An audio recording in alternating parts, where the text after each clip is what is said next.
Bienvenido. Hola, ¿qué tal, Raúl? Mucho gusto en saludarte.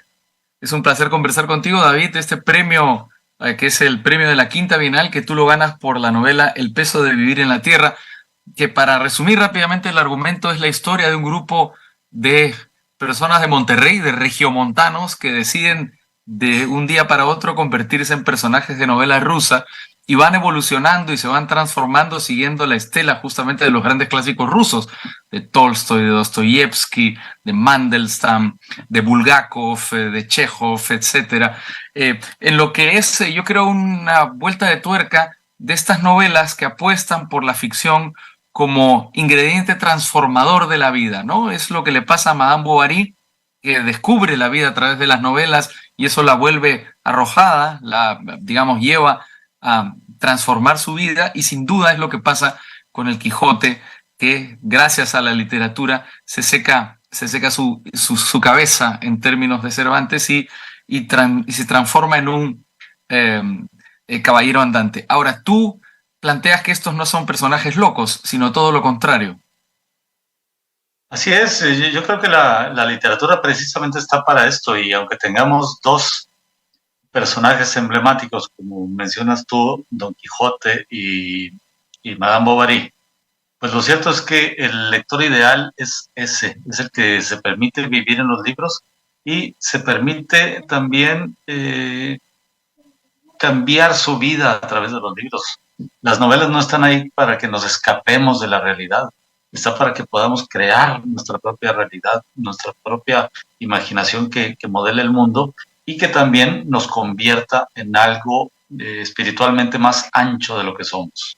Que es justamente uno de los grandes temas de la literatura rusa, a la que tú citas permanentemente, ¿no? Es decir, el alma rusa específicamente, todos estos escritores que justamente yo creo que ahondaron probablemente como ninguna otra literatura en las profundidades mayores del alma humana. Sí, cuando leemos las traducciones siempre se habla del alma grande, pero esta es una idea que la tenían desde hace mucho los griegos.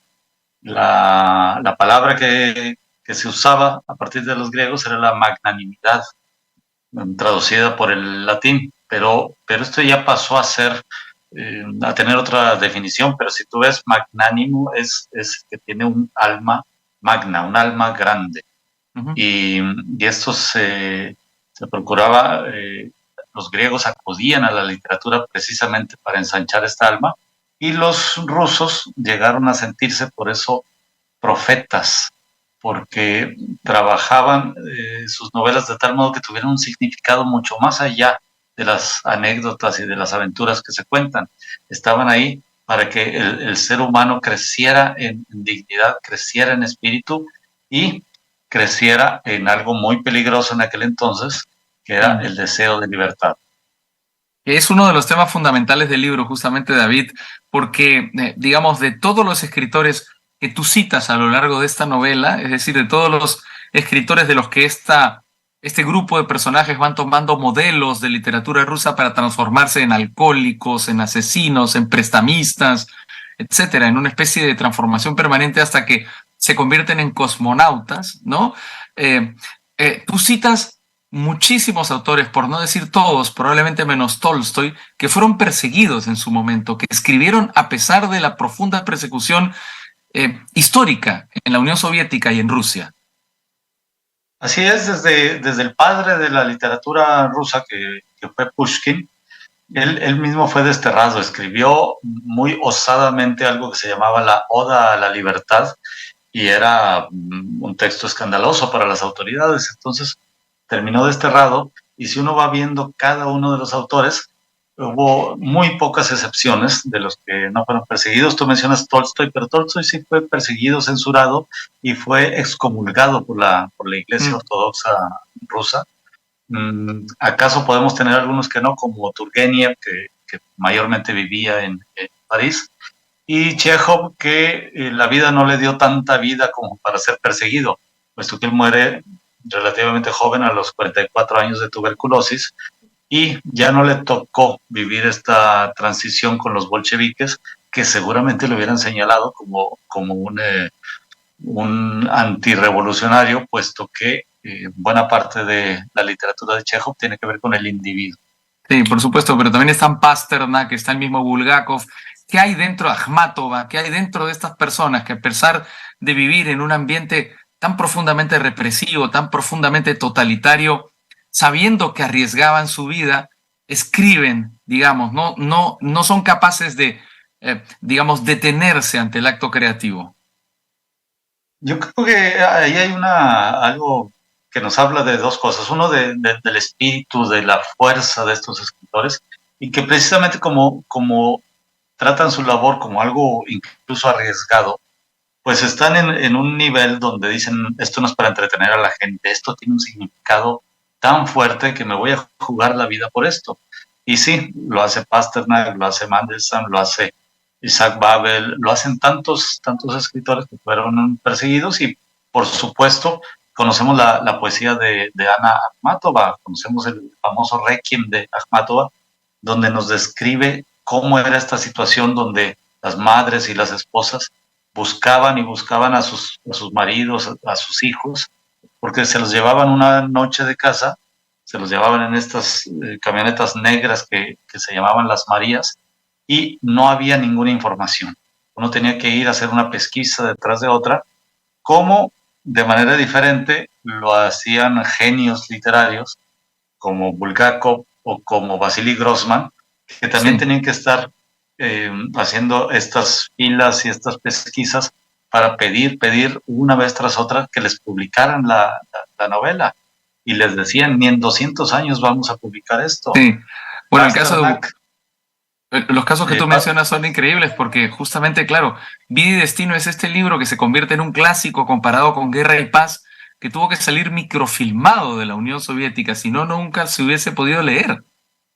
sí, y lo mismo le pasó a Pasternak, que tuvo que sacar a escondidas el manuscrito y publicarlo en Italia. De hecho, lo publica un comunista, que era Feltrinelli, Sí. y casi lo expulsan o lo llegaron a expulsar del Partido Comunista. Y Feltrinelli decía, sí, yo soy comunista, pero esto es una obra de arte y no podemos ocultar esto. Entonces, Pasternak fue, si ahora pensamos en cancelación, pues era atroz la cancelación que podían hacer los bolcheviques. Pasternak abría el periódico y lo estaban insultando, lo llamaban Sí. traidor, lo llamaban cerdo, en los congresos hablaban mal de él. Entonces, él terminaba diciendo, me están orillando al suicidio. Y esto le Mm. pasaba también a muchos escritores, eh, pero algunos sí terminaron con un tiro en la nuca o terminaron en Siberia. Y sin embargo, Pasternak, aunque lo conocemos por Doctor Zhivago, era el gran poeta ruso. Como Mm. gran poeta, hasta Stalin no tuvo la mano firme para mandarlo matar o encarcelar. Sabía que era demasiado grande. Ahora, esto es increíble porque en un país que se precia de haber emprendido la revolución, probablemente la literatura sea la verdadera revolucionaria. No haya nada tan profundo como la literatura. Y pienso en el caso ruso y pienso también en un caso del que se ha vuelto a discutir en las últimas semanas, que es el caso Padilla en Cuba, ¿no? Esta confesión a la que se forzó a un poeta que era crítico al régimen. ¿Por qué? ¿Por qué puede llegar a ser tan revolucionaria la literatura que incluso los países que se precian de revolucionarios le temen? Es que hay dos tipos de literatura, pero cuando vemos la literatura rusa, uno puede notar que no es deliberadamente política, Sí. pero precisamente lo más revolucionario es hablar del individuo cuando cae de pronto encima un gobierno que quiere hablar de lo colectivo. Había muchos escritores después de la Revolución Rusa que hablaban pues de grupos de obreros y de trabajadores, o textos que eran favoritos de la época, como La Mm. Madre de Máximo Gorki, que sí Ujú. hablaba de movimientos sociales y de alguna manera muy hasta panfletaria sobre lo que era el rol de los ciudadanos dentro de esa nueva sociedad. Y entonces cuando alguien lee novelas como precisamente Doctor Zhivago, uno dice, pero esto no es antiestalinista, esto no es antibolchevique, esto no es político, esto es una historia de amor entre un hombre que va a la guerra y conoce a una enfermera y se enamoran y luego se vuelven a encontrar muy lejos de ahí. Y, y sí, aparentemente es una historia de amor, pero lo que importa siempre en la literatura son las sutilezas, son esa voluntad que tiene el individuo para ser él mismo, para ser él libre. Y estos Mm, son los mensajes que aunque no sean necesariamente estén llamando a una sublevación, pues entonces sí son mensajes revolucionarios. Tú mencionabas a Madame Bovary. ¿Y qué pasaba con esta novela? Pues sí, nos cuentan una historia de una mujer aburrida, de una infidelidad, de este tipo de cosas, pero la amenaza no es Madame Bovary, la amenaza es que la leyeran otras mujeres y que también dijeran, es que yo también soy libre, yo también puedo elegir, y yo también, si me aburre mi marido, puedo buscarme alguna emoción en mi vida lejos de él. Y, y por eso estamos hablando de este personaje que es una mujer, o sea, no, en ningún momento dice mujeres del mundo unidos sí. y nada, nada, nada. Es ella, pero repito, el individuo es con el que finalmente nos afiliamos emocionalmente.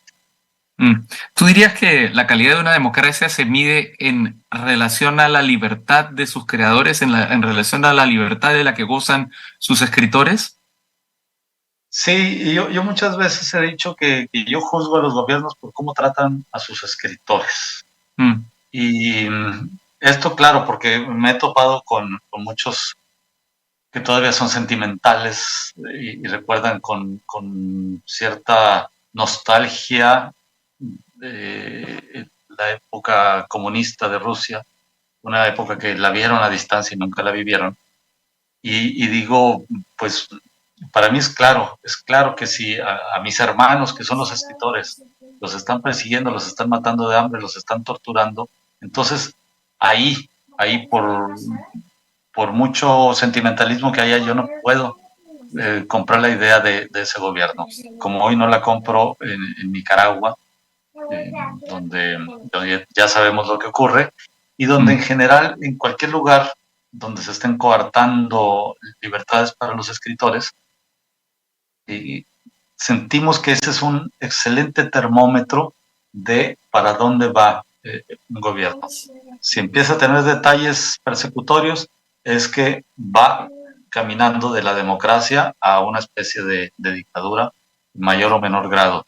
Y esto, por supuesto que lo vemos nosotros pensamos en Latinoamérica y podemos ver varios ejemplos. Podemos ver que México, aunque somos muy hermanos los peruanos y los mexicanos, pues nuestros políticos deciden pelearse por otras razones.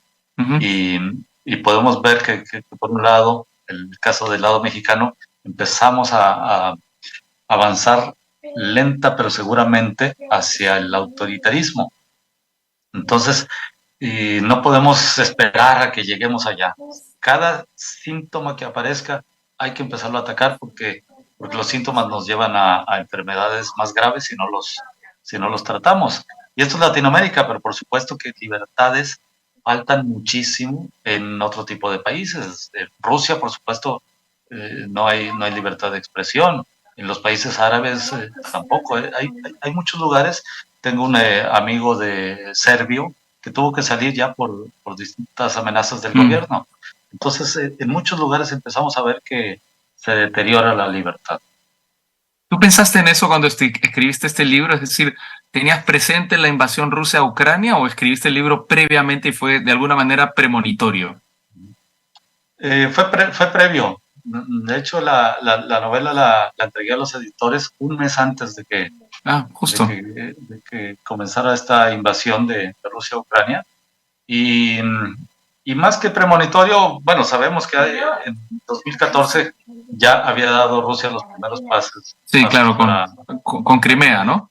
Mm, sí, y y como soy medio polaco y he vivido muchos años en Sí, Polonia, pues uno conoce la historia, uno conoce a sus vecinos y uno sabe que siempre están ahí a punto de meter sus sí, narices. con estas Y intenciones imperialistas, digamos, antiguas, ¿no? sí, y de pronto mucha gente no lo nota, pero por supuesto que el gobierno de Putin ha estado corrompiendo a mucha gente y muchos gobiernos, se involucra en la política exterior de muchos países y, y hay muchos, por eso vemos demasiados políticos que no se atreven a pronunciarse contra la Mm, invasión de Rusia y uno tiene que saber hasta dónde se ha metido Putin con su mano larga y con sus rublos y mm, hasta dónde han sido maestros para dominar las redes sociales también también, y, sí. y intervenir en las elecciones de otros países. Sin duda. Una última pregunta, David, para terminar, digamos, de perfilar este libro que es un libro extraordinario, estupendo, repito, ganador del premio de la Quinta Bienal de Novela Vargas Llosa, que es el humor, ¿no? Que tú lo usas no para generar carcajadas, sino para generar risas cómplices y para, digamos, decir de una manera no tan violenta algunas de las verdades más profundas y lacerantes que incluyes en tu novela. Sí, los latinoamericanos y en especial los mexicanos tenemos esta fama de podernos reír de la tragedia y de la muerte, de todas estas cosas. Y tenemos una gran tradición de la caricatura, lo que llamamos los moneros, estas tiras que salen en la prensa, donde nos plantean un problema grave, una tragedia, pero siempre con un poco de...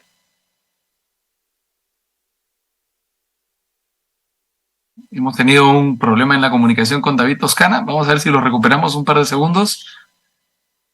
No tenemos suerte. Vamos a dejar entonces la conversación con David ahí y ahora estamos ya comunicados con... Ah, ahí estamos con David nuevamente, que se había cortado la comunicación. Ah, David. se cortó. Bueno, no Sí, sé sí, dónde me sí. quedé, pero hablábamos del humor y yo creo que hay muchos relatos que permiten la salida del humor. Y esto se debe sobre todo a que para que mis situaciones dentro de la novela, que rayan dentro del absurdo, no tenga yo que justificarlas como autor, sino Mm. que el lector entra en este juego, en un juego que parece infantil, donde todo es posible, y a partir de ahí no hay ni que hacer psicoanálisis ni justificar a los autores, simplemente están jugando un juego de vida emocionante y por supuesto que se cuela el humor. Un gran abrazo, David Toscana. Nuevamente felicitaciones por esta notable novela que ha ganado el premio Vargas Llosa en un domingo que fue redondo para ti porque ganaste el premio y además ganaron los Tigres de Monterrey, la Liga Ganaron, sí, Mexicana, y le ganaban al Guadalajara precisamente, en Guadalajara, estábamos nada en menos estábamos. Sí. Guadalajara. Venga, un gran abrazo. Nos hablamos pronto. Que estés muy bien.